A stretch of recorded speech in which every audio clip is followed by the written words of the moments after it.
Activating prior knowledge and making connections. So today we are learning about fiction texts, and to be successful we will activate our prior knowledge and make connections before we begin reading.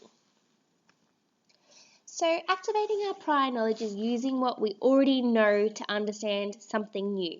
And there are 3 questions we should ask ourselves. What do I already know about this text type, fiction or non-fiction? What do I already know about this topic? And what known vocabulary or words will help me while I'm reading this text? So here is a text called Alpacas with Maracas by Matt Cosgrove, and it was the National Simultaneous Storytime from last year in 2019. You may remember watching this with your class last year. I'm going to use this text type today to think about any connections I have and to think about the prior knowledge that I have. So first, what do I already know about this text type? So I was looking at the pictures and at the title, and I thought alpacas can't actually play maracas in real life. And the pictures here look like they're illustrated, not photographs. So this makes me think that it's a fiction text.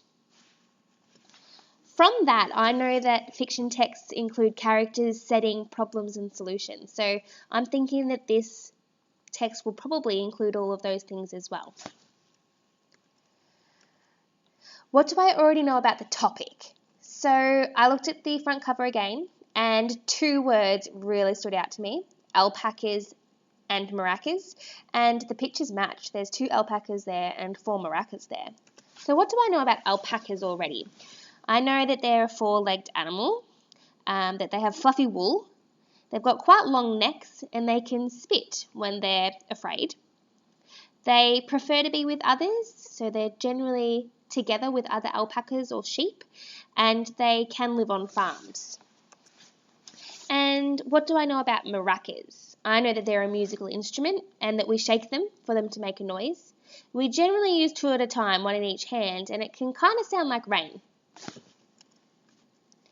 And what known vocabulary is going to help me?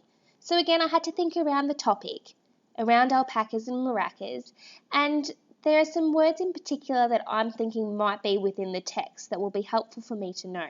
So these words I've put in green, so I think they might have the word animal or fluffy or farms if that's where it's going to be set. And there's probably going to be a mention of the musical instruments and how they need to be shaken or shook up. And my connections. So here we have the 3 different connections that we can make. This should be familiar to you guys. Text to text, text to self, or text to world connections. And these are the connections I was able to make. So these first ones are text to self. So my next door neighbour had an alpaca farm when I was growing up, and I remember going there and they sold things that were made from their wool, like scarves and jumpers and socks and things. So I know that happens because that's something that I've seen as a child.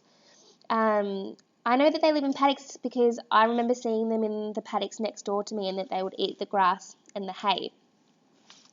I was also able to make a connection to the world as well, because I've seen pictures of alpacas around the world in places like Peru. There's one here. This is an ancient ruins called Machu Picchu, and I've seen my friends who have travelled there take pictures with them up there. So I have some connections to that as well, to connections to the world.